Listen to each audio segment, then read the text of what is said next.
Assalamualaikum warahmatullahi wabarakatuh. Jumpa lagi dengan saya di channel Kang Hayat. Kali ini saya akan mengulas tentang bagaimana menghasilkan sebuah output mata kuliah itu menjadi buku antologi yang ditulis oleh teman-teman mahasiswa. Ini untuk membangkitkan semangat dan motivasi mahasiswa di dalam menulis, terutama menulis buku. Seperti apa? Nanti akan saya jelaskan secara tuntas. Ikuti terus video saya sampai selesai. Sebelumnya, lihat yang satu ini.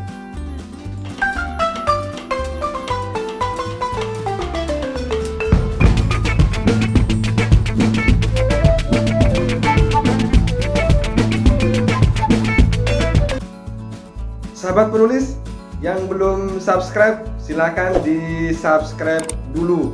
Jangan lupa tekan tombol loncengnya untuk mengikuti video-video saya agar kita bisa produktif bersama menghasilkan sebuah karya tulis buku yang baik.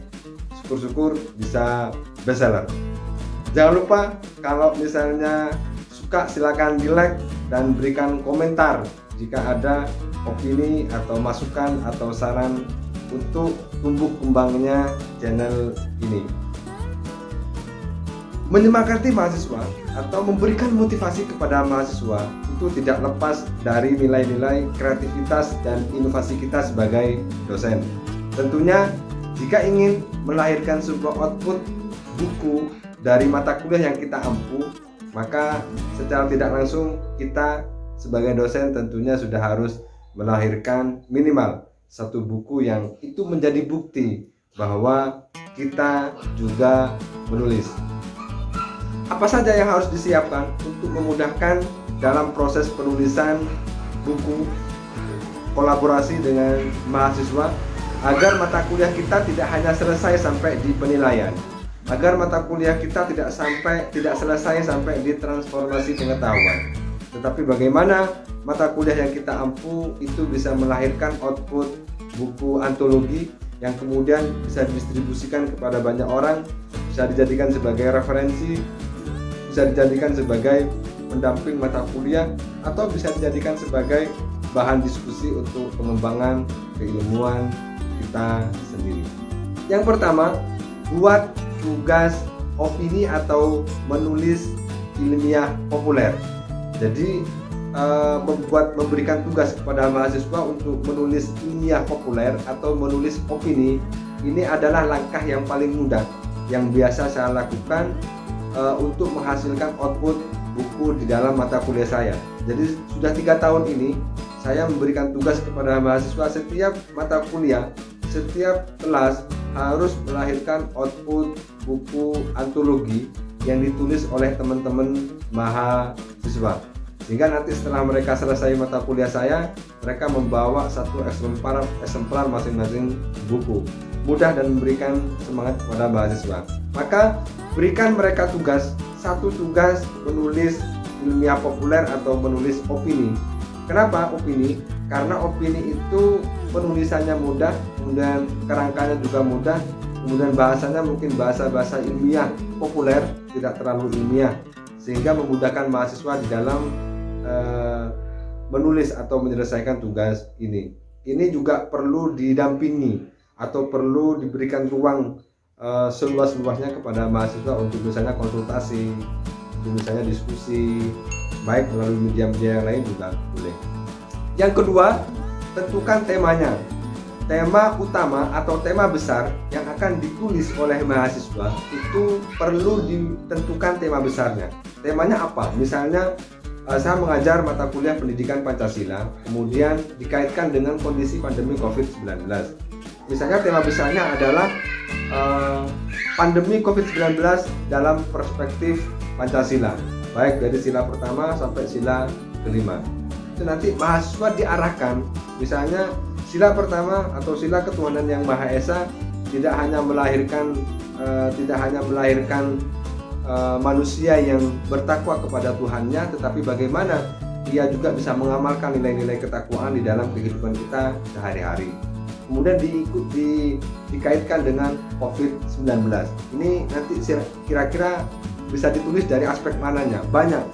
Bisa dari aspek nilai-nilai ketuhanannya, bisa dari aspek misalnya nilai-nilai ibadah sosialnya, bisa ditulis dari perspektif misalnya kaidah-kaidah pandemi dalam perspektif misalnya agama dan seterusnya. Itu bisa dikaitkan, sehingga ada tema besar yang kemudian ini jadikan patokan oleh mahasiswa untuk menulis poin-poin yang ada dalam tema itu, sehingga memudahkan mereka untuk menyelesaikan tulisan itu.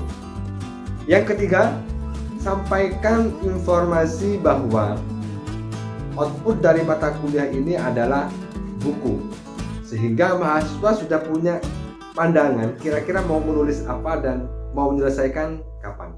Ini sampaikan di kontrak kuliah, sampaikan di pertemuan pertama tentang output dari mata kuliah ini adalah buku antologi. Kalau sudah disampaikan, kemudian diingatkan setiap pertemuan, sehingga memudahkan mereka untuk on progress, untuk segera menyelesaikan tugas opini. Yang keempat, target waktu antara 4 pertemuan sampai 6 kali pertemuan. Ini penting. Jadi target penulisan opini atau penulisan buku antologi ini antara 4 kali pertemuan sampai 6 kali pertemuan. Ini untuk memudahkan atau untuk memanajemen pengelolaan data atau dokumen yang dikumpulkan oleh mahasiswa, sehingga tidak menyulitkan nanti ketika sudah di akhir. Oleh karena itu, mereka ditarget antara 4 kali pertemuan sampai 6 kali pertemuan. Insya Allah kalau menulis opini atau menulis artikel ini ya sangat mudah sekali.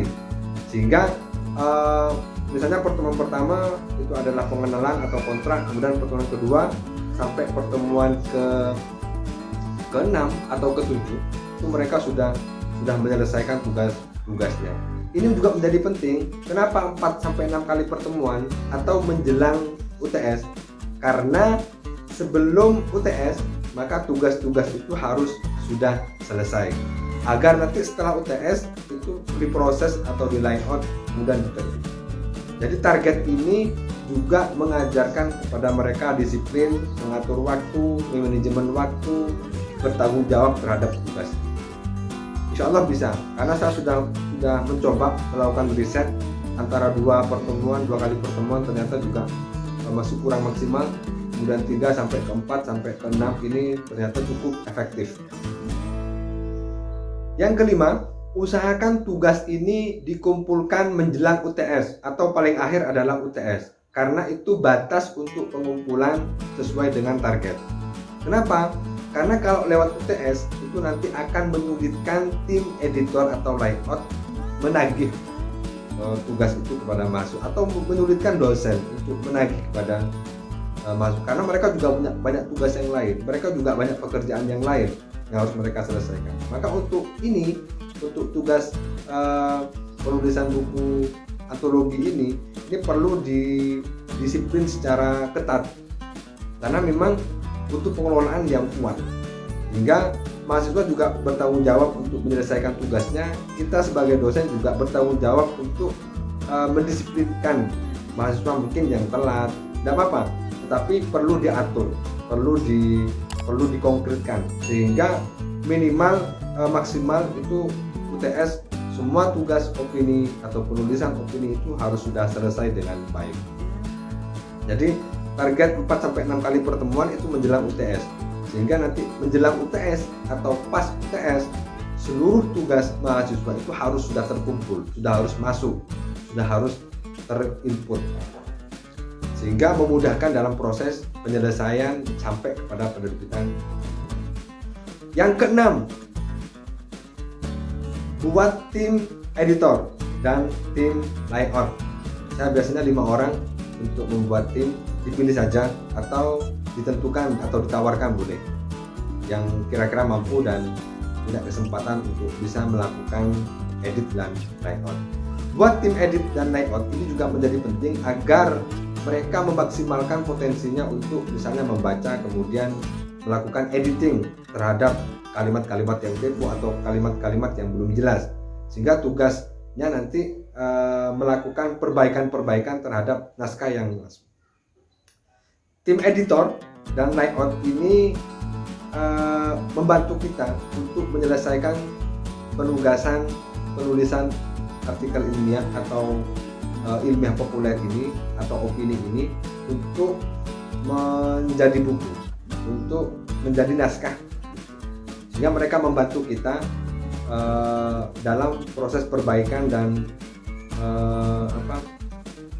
penguatan misalnya dari penulisan yang ditulis oleh mahasiswa, sehingga memudahkan kita untuk menyelesaikan tugas mahasiswa dan kita mengarahkan untuk menerbitkan. Tetapi tugas kita juga selain itu adalah mendampingi mereka. Misalnya, Pak, ini bagaimana maksudnya?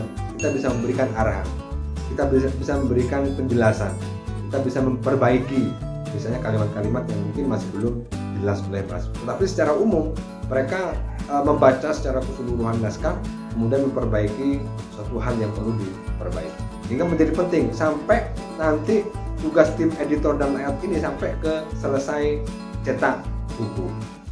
Sehingga memang kita harus memiliki tim yang kuat, yang tangguh untuk bisa mengajarkan mereka kepada ke penulisan itu. Yang ketujuh, biaya penerbitan usahakan bisa dilimpahkan atau bisa urunan dengan mahasiswa. Sehingga misalnya kalau saya setiap kali pertemuan 5.000 atau 10.000 sesuai dengan komposisi dari masing-masing kelas. Kalau komposisinya besar, maka biasanya urunannya saya turunkan menjadi 5.000 atau 7.500 setiap kali pertemuan. Kalau misalnya 10 kali pertemuan saja, misalnya kalau 5.000 itu sudah 500.000. Kalau misalnya 10.000 biasanya sudah 1 juta. Kalau 16 kali pertemuan sudah 1.600.000 kalau 10.000. Jadi tergantung dari kebutuhan. Biasanya penerbitan itu kalau saya biasanya antara 2 juta sampai 4 juta. Sehingga nanti tinggal dikalkulasi aja, dihitung bareng-bareng, nanti ya biayanya akan ditanggung bareng-bareng.